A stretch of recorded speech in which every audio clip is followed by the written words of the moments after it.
Hello everyone, my name is Anne Teato and welcome to the Psychic Matters podcast, episode number 84. Thank you to all my clients this month who booked a spiritual assessment with me. I've thoroughly enjoyed working with you all, and I am so happy to say that we have raised £300 for a charity very close to my heart, the Actors Children's Trust, or ACT for short, ACT. But what is a spiritual assessment, Anne, I hear you ask?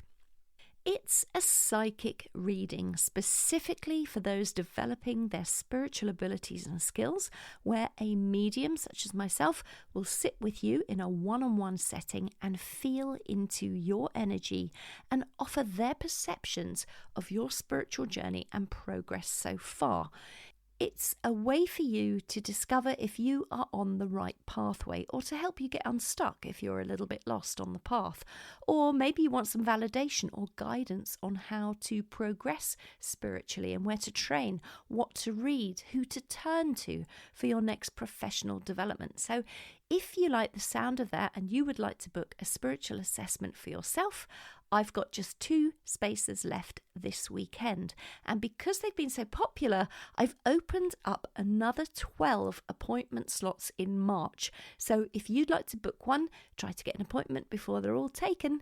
And you can book by visiting my website, anteato.com, ANNTHEATO.com, and look under events. My fascinating guest this week is John David Latta, who shares with us his extraordinary stories of what happened when he threw himself into unconditional love with sincerity and earnestness.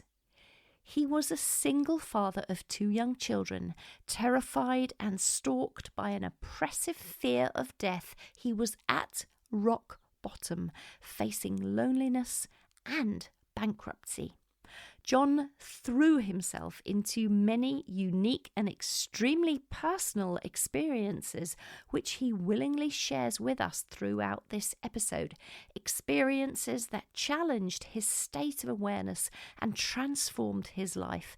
Go and get yourself a cup of tea and a spot on the sofa as you listen, and mark my words, once you've listened to this episode, you may never be able to fall asleep again without a dream journal and a pen at your bedside.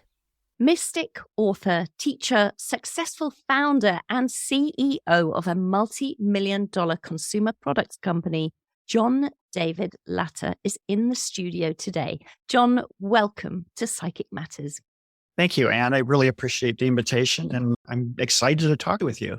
Oh, bless you. Thank you for making time for us. It's fortuitous as well that we're speaking today of all days, because it's Valentine's Day. It is, of course, the perfect day to discuss your incredible book, The Synchronicity of Love, which is filled with your own amazing first-person stories that heal and transform and awake joy, I feel, in the reader, because I read it. You very kindly sent a copy to me in the post before this interview, and it was such a joy to read. It was a pleasure, and I found it so fascinating. Every little tiny chapter was a little excerpt from your life, almost like reading your personal diary of your spiritual unfoldment. And you wrote, John, with such honesty and such raw authenticity, and you're so open and honest about how you feel about things. So maybe we could start with you speaking about how this book came about. A big question. Let's see how the book came about. I think the reason the book came about was a little over 20 years ago. I had fallen in love with a book that Michael Crichton, the author, had written. Michael Crichton is very well known for lots of fictional novels that were turned into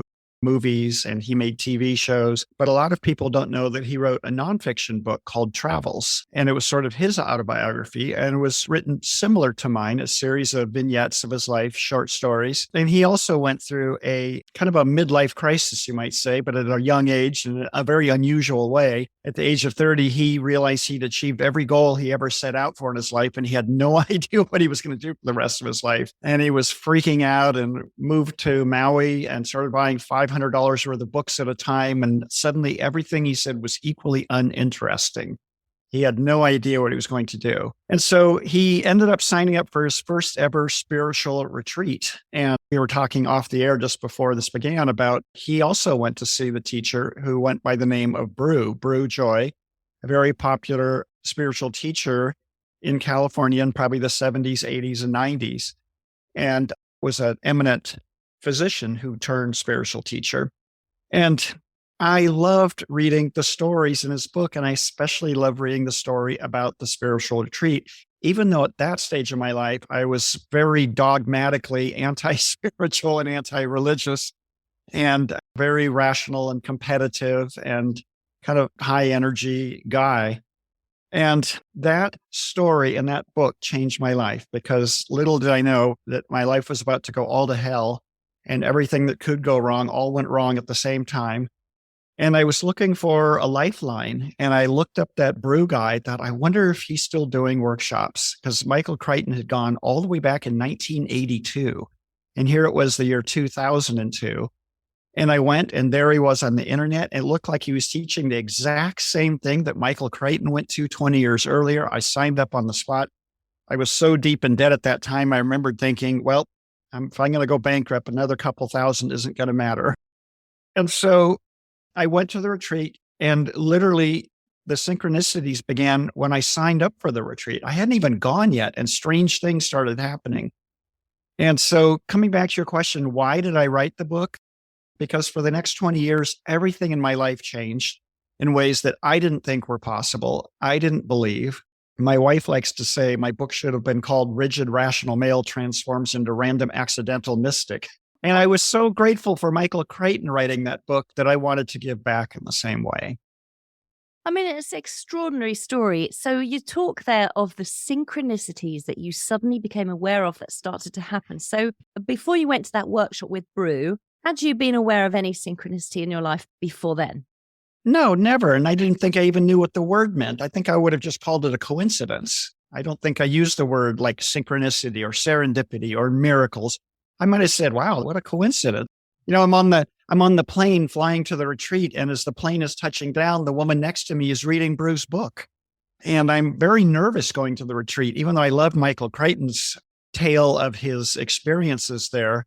I'd been so avowedly anti-spiritual. I just was genuinely nervous and scared. I hadn't been going to church since maybe the age of 14, and was probably a part-time Catholic at best growing up. And so I was nervous. And here's this sweet little grandmother from Kalispell, Montana, this tiny town, and she's reading his book, and we're checking each other out. She goes, well, I'm really nervous. And I said, well, I am too. She goes, well, you look normal. Well, you look normal too. And I counted 180 people on the plane. The only two people going to this workshop is me and the woman, and we're sitting side by side. And again, I just, at that time, just chalked it up to a coincidence. I wasn't the type that said, oh, it's a sign, it's another synchronicity. But it kept happening more and more and more after that. Let's go back. So you're the chief executive officer of this wonderful company that you set up. And obviously you were at some point in that company flourishing, and it was all going very well. So what happened to make you have this great crash in your life where things rapidly changed, or maybe not rapidly, but certainly changed from good to not so good? Before I became CEO of my own company, I was the store manager in a large regional grocery chain here, and I'd managed a number of stores, and I was probably around 39 or 40 years old at the time, and I left to start my own company. And then at the same time, my wife got cancer, and it came completely out of left field, entirely unexpected. She was young, healthy, took good care of herself. And in less than 2 weeks' time, from diagnosis to surgery, 2 weeks, they removed her entire thyroid gland and a bunch of lymph nodes. And to this day has to take a synthetic thyroid hormone pill every day just to live, just to survive. And so that whole process, plus the follow-up version of chemotherapy, is what they call radioactive iodine treatments, where she had to be sequestered away from friends and family for sometimes 2 weeks at a time. It turned her inward. She started reading books about God and the meaning of life, you might say. And at that point in age and stage and maturity in my life, I'm not sure I knew how to support what she was going through. I was at that same time left to start my own company, and I want to build it big and fast. And I had grand plans for it. And in 2 years, less than 2 years, I was $650,000 in debt. All of our money was gone. $250,000 of it was in personal credit card debt. I borrowed against the house. I mean, every penny was gone. And I didn't see any sign of it being able to be turned around. It was growing like mad, but for every dollar that was coming in, it seemed like there was $5 going out the door. And then to top it all off, I don't know where it came from. Suddenly I had this horrifying fear of death. And so I'm probably in my early 40s at the time. And again, because I didn't really have a religious or spiritual background to fall back on, and it wasn't something I thought about or confronted, it was terrifying to me. And I kind of associated death with the body. And if the body dies, that's the end of me. And that's oblivion. And the oblivion, the forever part, just terrified me. And then in the middle of it all, my wife decides to leave. And she wants a whole new life. She's just had her own little internal life review as a result of the cancer and makes a whole new start. And so now I'm a single dad with custody of my 2 kids, 9 and 11, a business that's hanging by a thread at best. And I'm a grown man running around behind closed doors, terrified of death. That was the beginning. And in all honesty, Anne, I think it actually would have taken something like that for me to even sign up for that workshop that I went to. I was so kind of entrenched in my ego and personality, this sort of anti-spiritual, anti-religious. It took me hitting my own personal sort of rock bottom and a lot of fear and worry and anxiety to go, I need to do something different. It's an incredible story. And as you speak there, I can only imagine how much of your conscious, analytical, logical mind was required to run your business, because we need to do that in the human world. And so therefore, perhaps your unconscious, your soul self was not given a chance. You're so busy sorting all of that out. And it takes something extraordinary, as what happened to you and your wife, who had her own transformation through her experience as well, to lift you to the next level of whatever you're going to experience in this world. So I find the story absolutely fascinating. I really, really do. So you're on your way to Brew Joy's workshop. You have these synchronicities where you meet the lady on the plane, you're reading the book, she's going to the same place. And I know that there were some other incredible synchronicities that happened when you actually got to that retreat. Do you want to speak about those? Yeah, I mean, it's such a funny thing, because so my wife wants a whole new life, but she left for another guy. And so I get to my retreat, and my roommate is the equivalent of the other guy. He also had met a married woman. They'd fallen in love. She ran away with him, but now they were unhappy. And so I'm sitting there like going, wow, this is really weird. Like, I'm at this workshop and essentially I'm being paired up with this version of the other guy. And then I get paired up with a gal a number of times during the workshop. And she tells me just quite openly, she's planning to leave her husband and children when she gets back from the workshop. And her kids are about the same age as my kids. And I'm just horrified. Like, I'm thinking to myself, I don't really say it, what, do you know how painful that is, you know? But after talking to her and talking to him, and the whole workshop was all infused with what I would call the energy of the heart center, which to me feels like love. It feels like compassion. It was really when I got to know them and got to know their story. And I remember the guy telling me, he goes, I guarantee your wife is in pain, John. You're thinking, oh my God, she left all the responsibility to you. You've got the kids. You've got all this debt to deal with, all this fear and anxiety, and she's run away and started her whole new life. He goes, I guarantee she's in pain too. And so they weren't the experiences in synchronicity I was hoping for when I signed up for the workshop. And so what I ended up leaving with was the very seeds planted in what I would call compassion. Compassion for myself, compassion for my ex-wife, compassion for others. And weirdly, we did almost all the exact same things that Michael Crichton did 20 years earlier, but I had a completely different experience than Michael did. And so it was really cool. So yeah, it was like life had an intention for me in doing this. And it wasn't what I wanted. It was exactly what I needed. Yeah. And they are amazing synchronicities that you could Yeah, see three-dimensionally almost from everybody's point of view in this thing that unfolded. And you say in your book, if you can stand back from your suffering just a bit, you can get a glimpse of the bigger picture. exactly. Yep. Yeah. When you're in it, it's really, really hard. But if you can step back from it, a lot of times things make sense. And, I like to say a lot of times when you're really stuck in it, sometimes it just takes time and you can look back in retrospect and it makes sense. But if you're able while you're in it to just take a breath and sort of step back, oh, okay, I think I see what's going on here. Okay, this is good. I'm going through another growth curve. Yeah. And I know it wasn't easy for you because you speak Right. in your book, you're so true to your feelings. When you don't like something, you don't like something. You don't mess around sort of hedging your bets. You're just like, no, I feel really uncomfortable, don't like it. And I found that really refreshing to read. So, of course, we know you've come on this huge transformation from A Mhm. to Z, but tell us a little bit about Brew and his dream work, because dreams Yeah, played a very, very important part for you, did they not? they did, and they still do today. Brew taught, like his teacher taught him, that dreams were sacred. And the beauty of paying attention to your dreams, writing down your dreams, trying to understand your dreams, it's all about making the unconscious conscious. Brew used to love to say, psychologists say we're like, I forget, 20% conscious and 80% unconscious. And he goes, in my experience, we are 99.9999999% repeating unconscious. And it's kind of a sobering thing when you think about it, like how little we're actually conscious of day in and day out.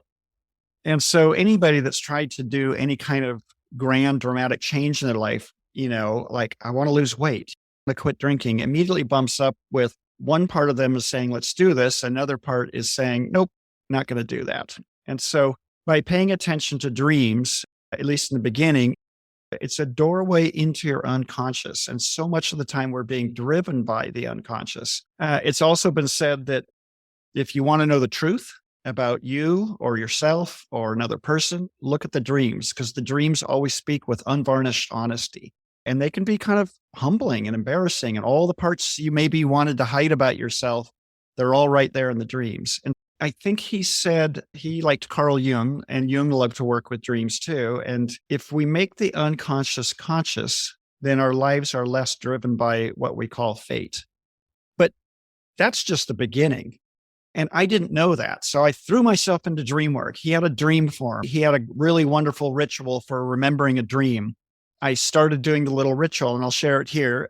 As you get in bed, have a recording device or a notebook and a pen or a pencil, something to record a dream. Put it next to your bed. And as you're drifting off to sleep, imagine yourself in your mind's eye standing at the edge of a cliff, and you turn your back to the abyss, take all your clothes off, completely naked, and fall back into the abyss in total trust and ask for a dream. And so I started doing that night after night. And sure enough, I had a dream. Maybe I remembered like 3 seconds of the dream and then a little more, a little more. And I don't remember what it was, maybe a couple of weeks. And suddenly I've got like 5 dreams a night coming through. It's like this flood coming through. And then anybody that's began dream work will understand that remembering the dream, writing down the dream is half of it. But now you're looking at a dream that makes no sense. It's a little bit sometimes like Alice in Wonderland. They're very rarely literal, direct in your face. And so they mostly are speaking in symbols. And so it does take time to learn to work with the symbols. And there are personal meanings to dreams. There are cultural meanings to dreams. There's universal meanings to dreams. And a symbol of, it cracks me up. I have a couple of books on dream symbols. And it's amazing how a serpent is revered in India, but reviled as the devil in Christianity, or same with the crow. And the crow is so many good things, but in Christianity, it's evil and the devil. So it's really tough, but there's a language there and it's your language. And when you learn to read it and understand it, it's a beautiful doorway into greater consciousness. And what I didn't know was it was also the doorway into what I would call communication with my higher self, communication with other beings, communication with guides and angels, what I think a lot of people attribute to intuition and things like that. And There's a chapter late in my book that I call the spectrum of dreams. And I think I wrote down like 15 or 20 different kinds of dreams. And I love dreams. One of my favorite books is Second Sight by Judith Orloff. And she also has had a lot of interesting dreams, highly psychic from a young age. And she would talk about if I went 3 or 4 or 5 days without a dream, I'd feel lost. And then I'd have this beautiful dream and it would just infuse my entire essence with kind of a sense of gratitude and joy that would last for a few days. And so that's really how it's been for me. It's great that you've given us that ritual as well that we can try out now at home. Yeah. But what about people that might say to you, yeah, but John, I never dream. I never remember my dreams. So there's no point. Yeah. The answer is, I think there actually are some people like that. And my understanding is not everybody is visual. I mean, this podcast is called Psychic Matters. And so you're probably aware that how people get psychic messages are different. There are people that get it. They get what I would call a download. They just know. They don't know how they know. They just know. Some people, they get voices that speak to them beyond just their chattering mind. It's clearly a different voice. They get information. Some people get it through their feeling levels, kind of a kinesthetic thing. They just, when somebody says, I trust my gut, that's a real thing for them. And some like me are primarily, but not exclusively, more visually oriented. And some people have said if the connection to and development of one's astral body is not highly developed, it actually can be hard to see a dream. That having been said, I think in my experience, most people just haven't gone through the process of actually asking, actually experiencing the dream. My wife is one of those people that's probably more kinesthetically oriented and said, I don't dream. I don't remember my dreams. But she's having dreams now. They're harder to hold on to, I think, visually and memory than it is for me, but it can be done. So that's a long way of saying, I think it's easier for some people than for others. But if you ask sincerely and you ask whatever God or your angels or your guides, like, I'm ready, I want to have some dreams. And you go through that little ritual night after night, you have something to record. My experience is for most people, dreams will come through. Thank you for that, John. Yeah. That's really interesting as well. I think my great takeaway from reading about your dream experiences was how you put your faith and trust in other beings who would come to you, that you would explore that and you were very free and open to receive whatever was given to you in your dreams. I found that really interesting because it's easy to just dismiss it and write it down or just not really invest in it. But you invested in it and wanted more and wanted more and you got more, got more. Yeah.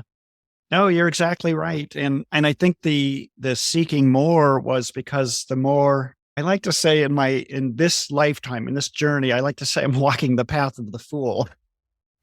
And I don't mean that in a bad way. I mean it in sort of an innocent way. Like there's so many things that I bumped into that at least in this lifetime, I didn't know were available to me. And so I think anybody that ever bumbles into, say, a lucid dream accidentally will say, that was freaking amazing. It's just so cool. Again, that chapter in the book, there's so many different types of dreams that I kind of did go into it like the open-minded explorer, like, well, show me more. Oh my God, I didn't know that was, I share, like I said, so many different types of dreams. One I'll share that was so random. I'm having this hyper vivid dream where I'm standing, say, waist deep in the ocean on the beach in Southern California. And it's at sunrise and it's really beautiful. And all of a sudden there's an earthquake and I can feel the sand shifting underneath my feet. And I'm thinking, this is the coolest thing on earth. I'm standing waist deep in the ocean during an earthquake. And it feels so unusual. Boom, I wake up, I write down this dream that I was standing in the ocean waist deep during an earthquake. And it was 6:32 in the morning. I get up, I go to work, and I hear on the radio, there was an earthquake in Southern California at 6:32 in the morning. I'm like, I know, I was there. My rational mind is like, how the heck can you explain that? And so things like that were happening all the time that I just didn't know were possible. That's just extraordinary. I love that story. And then you had visitations from goddesses. And can you speak a little about that too? Yeah. If you could say my spiritual journey began when I went to that retreat. 2 years later, So I'm running my company. And like I said, it's the sales are great, but the profit is not there. I'm just bleeding lots of cash. But I had the opportunity to appear on QVC, the home shopping network. And I was excited, but I was also nervous because they said we would have 700,000 new viewers every 60 seconds. And I'd never appeared on live TV before. And so they said, yeah, you have basically 7 minutes to sell as much as you want. It's kind of a casual conversation over the backyard fence, kind of like you and I are having here, just a casual conversation. Don't hard sell anybody. And anyway, I sold a fair amount of product, not a ton, but not a little, kind of in between. I went back to my hotel room in Philadelphia and was having a hard time sleeping. And I had all this joy in my body. And I just assumed it was because I didn't screw up live on TV and the relief that it was over and it seemed to go pretty well. And at midnight, I'm laying there dozing. I'm on my back, just laying there kind of half asleep, trying to go to sleep. And all of a sudden, I feel what feels like an orgasm in my root chakra, my perineum, there's another example, like, who the hell knew that was possible? And it just permeates my whole body with this beautiful, like blissful, I called it orgasmic honey. And part of me is like, what the heck was that? I don't know. It sure felt good. And then a few minutes later happens again and then again and again. And it goes on and on. I don't know the exact time. I want to say a few hours. And finally I have to get up and I'm shaking off all the energy in my body. And part of me is like, I have no idea what's going on with me. And so barely slept, hop on a plane, fly home. I email a bunch of people from that retreat 2 years earlier that I thought might know. And they said, sounds like Kundalini rising. Look it up. So I look it up and I'm like, oh, yeah, that is kind of what is happening. And so from that day forward began what I call my dance with the goddess. And Kundalini energy is sometimes referred to as Shakti. It's sometimes called feminine energy, earth energy, sexual energy, primal energy. And that's how it all felt to me. And every 2 or 3 nights, the energy would come again and all sorts of crazy things would happen. Part of which were all sorts of crazy visions of goddesses, young ones, old ones, middle-aged ones, tall ones, short ones, redheads, brunettes, blondes. I had the best sex of my entire life with goddesses. Everything in my inner world was changing. In fact, it's funny. I remember having a dream where I was back at my original career where it was a grocery store manager. And now I come back and I don't know how things run anymore because it's all being run by women. And they're like, oh, it's okay, John. We're going to show you how everything works now. It's like, hey, got it. Without knowing it, and it all makes sense in retrospect, this sort of me, the kind of rigid, rational, high energy, competitive, masculine I would say balance was being presented to my life. My entire feminine side, or what people usually associate with the feminine, was being awakened. And I want to say integrated in my life in a way that I never had before. And that went on for years afterwards. Most intense, probably the first 6 months. And the funny thing is, I would find myself waking up in strange yoga positions, doing strange things with my hands, even though I didn't practice yoga. Wow, that's extraordinary. That's amazing. So I don't know much about Kundalini rising or anything like that, John, but I was fascinated by all of that. And from what you've just said, is that something that people that are listening could experience for themselves, or how do we make that happen for us, and what is the benefit of it? I suppose. And I love apart from it sounding incredibly pleasurable. And terrifying at times, but more pleasure than pain. Yeah, it was scary a lot of times, but it was enthralling too. That is the most common question I get when people read my book. How do I get some of that Kundalini? And the answer is, I don't know, but here's what I found out. All cultures around the earth talk about energy. They use different names. I think Christianity, they call it movement of the Holy Spirit. And I've forgotten all the different names the different cultures call it. But in the classic Hindu explanation of it, this energy called Shakti awakens in the root chakra and rises up and purifies all our chakras and meets Shiva in the crown, which is like the masculine principle. And they forever enjoy union there in the crown, masculine, feminine in union, working together. And so that's the goal of the Kundalini as I understand it. And there are all sorts of practices to awaken the Kundalini. Kundalini yoga has been around for forever. And A lot of people do it exactly for that reason. They want to awaken this energy. And so I wasn't doing any specific practices when it happened, but I was doing something. And I actually think looking back, it was valuable. I really trusted that first teacher, Brew. And he said, I teach heart-centered meditation to my beginning students, to my advanced students, and to my advanced students. And so I really trusted this sort of spending time in the heart center, that seat of unconditional love, that seat of unity that kind of unifies masculine and feminine, heaven and earth, soul and spirit, body and mind. And combined with the dream work, you might say I did a lot of personal work in a short period of time, a lot of integration of different aspects of myself, a lot of things that I was afraid of learning to move through them. And so I think without knowing it consciously at the time, I was preparing myself for this energy. And so I don't know, I think sometimes it's funny. There's a spiritual teacher that's quite popular that writes books on enlightenment, and he calls himself Adyashanti, which means primordial peace. And one of my favorite books from him is The End of Your World, Straight Talk on the Nature of Enlightenment. And he talks about how common it is for people to have a glimpse. It might be a few seconds, might be a few minutes, might be hours, days, weeks, maybe even a few months of what he calls awakening. Because people rarely wake up wide awake and stay awake. They wake up, they get a glimpse, and then they go back to sleep again. And people are always kind of bereft, like, oh my God, I had it, but I lost it. And what do I do now? And he says, return to cleaning up all the things that trigger you, all the things that you're afraid of. It's not very sexy or exciting, but doing that sort of personal work, I think, is what opened the doors to all of this energy coming through. I also learned, interestingly, that Kundalini, one lady described it as balancing energy. And so she had a very different experience from all the other books I'd read about. She already was primarily feminine, and the energy came through and brought in all of the masculine for her. And so she said, I think if you've been living a one-sided life, which I definitely was, that energy of transformation is far more intense. If you're more balanced to begin with, maybe even more healed to begin with, I think the energy is more subtle. But almost everybody at some point or points in their life will experience energy, is the best way I can put it. Yeah, it's beautiful. It's fabulous. Thank you for that explanation from your point of view. That's really interesting. So dreams basically became your teachers. Yes. Yeah, they still are today.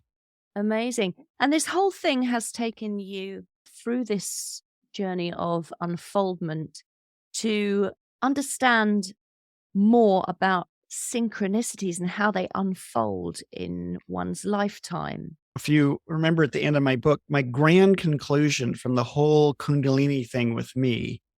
So again, in the classic Sanskrit or Hindu texts, Shakti rises and meets Shiva in the crown, and they forever enjoy union. I'm going to call it the top of the head or above the head. Here's been my experience so far. And I'm going to see if I can tie these together. If you remember, I had a really, really, really extraordinary experience with Mother Mary, where I saw her as clear as I'm looking at you or my desk or the microphone. I had high ceilings in the bedroom, and there she was in her light body, as clear as can be. And I'm not usually clairvoyant during the day with, my day-to-day world, but there she is. And I'm like, oh my God. And so I'm with another woman, and before I can say, oh my God, Mother Mary is here, my experience of it is she literally comes into my body and fills it with what I would call ecstasy. Like it was beyond ecstasy. And the first thing I became aware of was my body's not built to contain this. Like my body's going to blow up from too much amperage, too much electricity. And what it felt like was too much ecstasy. And at the same time, there was love almost beyond belief. And it lasted for maybe 10 seconds, and then it was over. And because right before it ended, I thought, this is it. I'm going to blow up. Over time, my experience with Kundalini and experiences like this sort of taught me, you may have heard a lot of people are talking about Earth is ascending. All of its inhabitants are moving to a higher vibration. Well, for that to happen, each individual body has to go through a reconstruction process, a process that I think is underway for probably most of humanity right now in dribs and drabs and little bits. And so I think my experience with the Kundalini taught me was that's what all that energy was. It was remodeling my body. And because about 4 or 5 years after the onset of all that energy, then came this beautiful, really beautiful, what I would call the descent of light from above down into the body. And so I think this is an ongoing process for all of mankind where the body is being upgraded to contain more of what I would just call divinity or a higher vibration. Some people say the soul, my soul, your soul, only a tiny part of it is actually in the body. The other is out there. And sometimes the goal is to bring more of that soul into the body. And so another way to look at moving upwards in consciousness or moving towards enlightenment isn't so much ascending and moving up as it is bringing, you might say, God or divinity or your soul down into the body. But that can't happen unless the body's remodeled first. And so that's been my experience. And I got to experience it and witness it. And it all kind of makes sense. They all go together, this sort of trying to clean up your personal issues to the degree that you can, trusting the universe has some sense of divine timing about when to remodel your body. And then more and more of what I've called higher vibration or divinity or soul or whatever you want to call it comes down into the body so that hopefully we're all embodied in this higher state. Now, I don't know if this is going to take place over many, many, many generations. I can't really tell you, but I think that that's what's afoot on earth. And while most of the fireworks have ended for me now, I still think it's ongoing. I still have days where like, what the hell is going on now? I can hardly get out of bed. I feel like I weigh 1,000 pounds. There's days where I just like, oh my God, I just have to go lie down. And it's entirely unrelated to health or disease or illness or anything like that. And I've had dreams that have told me like, yes, this is the ascension process that's afoot right now. After all of that, that was the conclusion of my book, that mankind and myself are involved in this body remodel. And then more higher vibration will take root in this newly remodeled body, and they're kind of working together. Yeah, that's so interesting, isn't it? It is. Fabulous. And what's your biggest takeaway, John, from overcoming all the challenges? Obviously, you've gone through, I don't know, did you become bankrupt in the end? Weirdly, the day I talk about the synchronicities, the day I signed up for the retreat, it didn't get better, but for 2 years, my business kind of stayed the same. It didn't get worse. It was just enough to hang on. And so for 2 years, it just hanging by a thread, but it wasn't getting worse. And then all of a sudden, after 2 years of just hanging on, it started to take off. And like a year or two later was making more money than I'd ever made in my entire life. Everything I thought could happen and all were my plans, but who knew I'd have to go through this pit of hell first. Yeah, but you've gone through it because you're teaching all of us. It's not always just about us, is it? We're so connected to all the other souls that live here. We're such a matrix that we're each other's teachers as well. I totally agree. Absolutely.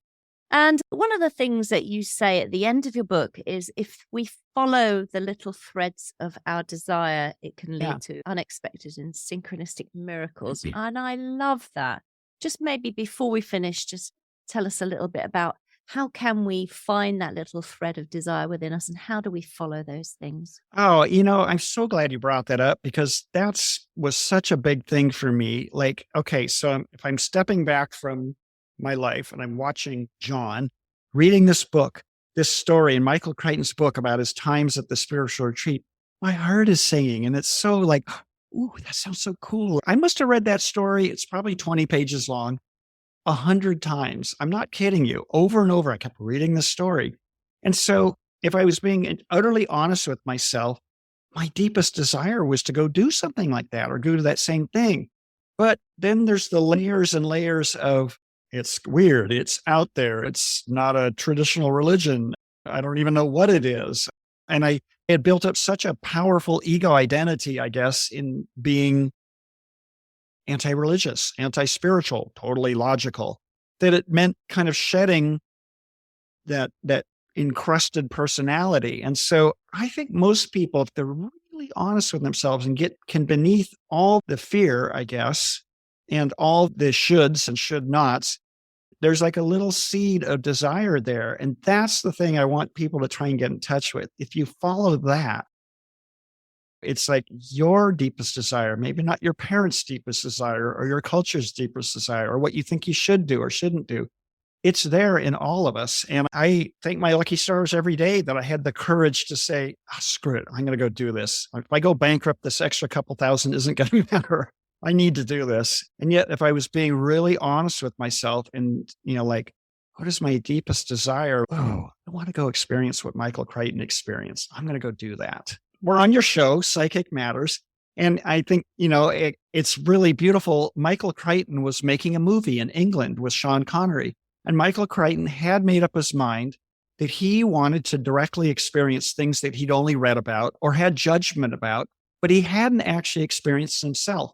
Well, there was a big psychic fair in London at the same time he was making the movie. And so guess where he went every single day after shooting? He'd go and sit with another psychic or two. And it was really funny. And he recorded everything everybody said. And one of the things one or two people said were, Michael, you are totally psychic. And then at that point, he was still skeptical. He's like, well, that's just totally proof that psychics don't know anything. I'm not psychic. Well, it turned out Michael Crichton was unbelievably psychic. And wasn't even more than, a few years later, he was out on a ship in the Caribbean using his psychic and intuitive abilities to locate sunken ships from the 1800s. Brilliant. So brilliant. And that's the other thing is, if there's some sort of fear, there's also kind of some sort of desire. If there's some sort of defense against something, like go explore it for yourself. If you've never actually explored it, I think that's the other thing I'd like to say is, decide for yourself what things mean. If you can, go experience them for yourself. Don't just take the word of others or, what somebody else wrote in a book. Go try it for yourself. Great advice. Great advice, John. Thank you so much. Your book, The Synchronicity of Love, where can people buy it if they would like to get a copy? Yeah. Like so many books, Amazon is probably the best place. I'm not sure there in the UK, but I know in the US, it's also on Barnes & Noble and Target and Walmart as well. Fantastic. I read somewhere that you'd run workshops and things. So can you speak a little bit about that? Because I think that would be fascinating for our listeners. Yeah, I haven't, unless some of your listeners are here in the Seattle area. Prior to COVID, I mostly taught workshops in person, and I've just started that again. And in fact, I have a workshop on February 25th called Love in Action, Renovating, Rejuvenating, and Revitalizing Your Life. That's the title. It's an all-day workshop, and we're really exploring unconditional love in the heart center, compassion, and we're really focused on self-love and body love. And again, kind of coming back to this issue of a lot of people don't really think about the body on the journey to higher ascension. But I think I'm really helping teach people to revere and have reverence for the body and to care for the body, because all bodies are going through minor to major remodels and upgrades right now. And I don't think there's ever been a more important time, to the degree you can, to bring love to your body, appreciation to your body, food, diet, exercise, movement, all that type of thing. And then we're also teaching about the power of feeling states and the importance of, a lot of people know this now, but how emotional states can affect the body in both positive and negative ways. And so that's the workshop I'm teaching on February 25th. Yeah, that sounds absolutely brilliant. Is that online, John? No, it's in person. Fly out to Seattle. We'll save you a seat, Anne. So just pop over to Seattle. Definitely. I'll be in the front row for sure. People want to look you up. What is your website, John, and your social media platforms? Yeah. Website is johndavidlatta.com. Last name is spelled Latta, johndavidlatta.com. Everything's there. I'm on Facebook, LinkedIn, Instagram. I think that's it for social media. I think that's plenty. Yeah, it is. Yeah, they take a lot of our time, don't they, our social media platforms? They really do. But listen, John, thank you so much for coming on and spending the time talking to us about your personal journey. I found it absolutely fascinating. And Again, the big takeaway for me is following my dreams and really investing in them and allowing them to teach me things and write them down, because we do forget, don't we? If we don't write them down, we must Yeah. make a journal. Yeah. Even like if I don't scribble at least a few words down to help trigger my memory, it just slips through. And that's a terrible feeling, because sometimes you've had a profound dream and it's really important. It's like, oh, I can't remember it. I know, but it was great. Thank you so very much for coming on and sharing your knowledge with us today, John Latta. Thank you so much, Anne. I appreciate you as a host, and I appreciate you inviting me to be on your show. Pleasure.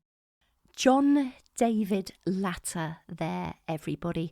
What a wonderful interview that was. I so enjoyed talking to John and reading his fascinating book, The Synchronicity of Love. As with all my podcast episodes, there is a full transcript available on my website, along with show notes which contain all the URLs mentioned in this episode. And there will be a link there which will take you directly to John's book and John's work. Go to anteato.com, ANNTHEATO.com, and look under the podcast tab. Don't forget, if you would like to book a spiritual assessment with me, I've got 12 appointments available at the moment in March, and you can book those on my website. For now, I wish you a wonderful couple of weeks, and whatever you do, don't forget to buy yourself a dream journal and begin to log those wonderful unconscious experiences. Write down your dreams and begin, as John suggests, to make your unconscious conscious. My name is Anne Teato, and thank you for listening to Psychic Matters.